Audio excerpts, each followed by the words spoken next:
Justement, tu nous parlais de hip-hop, parce que les gens connaissent Chris, on va dire, le Dancehall King, comme tu dis souvent. Mais tu Oui, as commencé. et comme j'ai été reconnu, Oui. Dancehall King, le roi du. Non, je rigole. Mais c'est vrai. Ok, bon, on tient faux, mais pas de problème, pas de problème. Donc, mais tu as commencé avec du hip-hop. Ouais. Avec le Black Mike Crew. Le Black Mikey, c'était déjà dancehall. C'est-à-dire que. Donc, avant, avant le Black Mikey, tu j'étais faisais du hip-hop. plus hip-hop. Ben, je pense que le hip-hop, c'était pas. En fait, tu sais, quand on commence, on se cherche un peu. On se cherche un peu. C'était peut-être la tendance à l'époque Voilà. aussi. Surtout dans mon quartier. Ouais. L'Oricis, c'est quand même le quartier de Enoclan, c'est le quartier de Fockley, c'est le quartier de Forsyth, de Ridla. Donc, ce sont de Scud et Kid Curse, enfin, je pourrais dire tous leurs noms, mais en fait, ce sont WATMC. Je veux te dire, c'est un quartier où le hip-hop guadeloupéen, je dirais pas est né, mais en tout cas, un des quartiers, un des piliers du hip-hop en Guadeloupe, c'est l'Oricis. Donc, quand j'ai commencé à prendre mon stylo pour écrire des textes, forcément, je me suis plus dirigé vers ce côté-là, ce côté rap. Donc, j'ai écrit des textes de rap, des textes de hip-hop. Mais quand j'ai découvert le dancehall, déjà jamaïcain, le côté un peu plus dansant, le côté plus mélodieux m'a attiré. Et du coup, quand j'étais dans Black Mikey, j'étais déjà 100% dancehall à ce moment-là. D'accord. Donc, ta période de hip-hop, est-ce qu'elle a duré longtemps? Elle fut courte. Ah, ok. Elle fut courte. Ça, on dira de 13 ans à 15 ans quand j'ai commencé à écrire des textes. Maman, ça c'est quand même 2 ans. Ouais. Donc c'est beau quand même. Donc, tu as enregistré ou pas? Et j'ai même pas à cette époque-là, on pas tenu studio. Ah. Donc, on peut pas faire nous ton hip-hop là. Le dictaphone à l'époque. Tu peux pas nous l'époque. faire un petit hip-hop là, non? Si je cherche.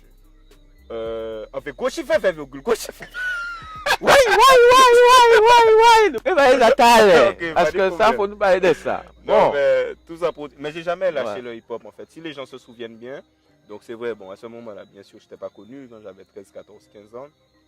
Mais après, à l'époque, j'avais fait Trop Commercial, le son Trop Commercial qui était hip-hop. J'avais fait un featuring avec Dawa. J'ai déjà chanté avec Sefiu. J'ai déjà fait un duo Soprano aussi. Avec Soprano, avec Youssoufa aussi, j'ai un duo qui était sorti sur une compile à Paris. Donc j'ai toujours été un artiste dancehall proche du hip-hop. Dans ma culture, dans ma façon de m'habiller, dans mes collaborations. Et pour ceux qui ont écouté mes albums, du premier au dernier, il y a toujours eu des sons hip-hop. Tu sais, on sait que tu es l'un des seuls artistes peut-être qui s'est vraiment engagé même au niveau des études. Parce qu'on sait que on se dit toujours qu'on doit faire un choix en fait entre la musique et les études. Et on a tous suivi que malgré ta carrière, tu as été à l'université, etc. Mais tu as quand même continué tes études. Donc, est-ce que pour toi c'était important? C'était vraiment indispensable, je veux dire. En fait, il y a quelque chose que j'ai appris ou dont je me suis rendu compte dans mon enfance, dans ma période collège, lycée.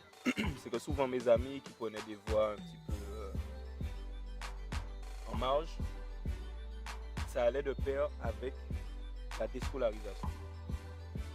D'une façon ou d'une autre, les difficultés qu'ils rencontraient faisaient qu'au niveau de la scolarité, ça ne suivait pas forcément, etc. Et très rapidement, j'ai compris que les études, c'était une chance. J'ai très vite compris ça. Et donc, comme j'avais cette chance de pouvoir continuer les études depuis le collège, je me suis toujours attaché à ça. Et du coup, même quand mes chansons ont commencé à passer en radio, etc., et que j'ai même eu des contrats de production et tout, je me suis dit que je n'allais pas lâcher les études. D'autant plus que j'étais dans une voie, j'ai eu la chance parce que je rencontre beaucoup de jeunes aujourd'hui qui ont des problèmes d'orientation par rapport à leurs études, mais en tout cas, moi j'avais trouvé mon orientation. J'ai commencé des études en commerce qui me correspondaient, qui me convenaient. Et du coup, je me suis dit que j'allais aller jusqu'au bout de ma formation, même si j'avais la musique à côté, et c'est ce que j'ai fait.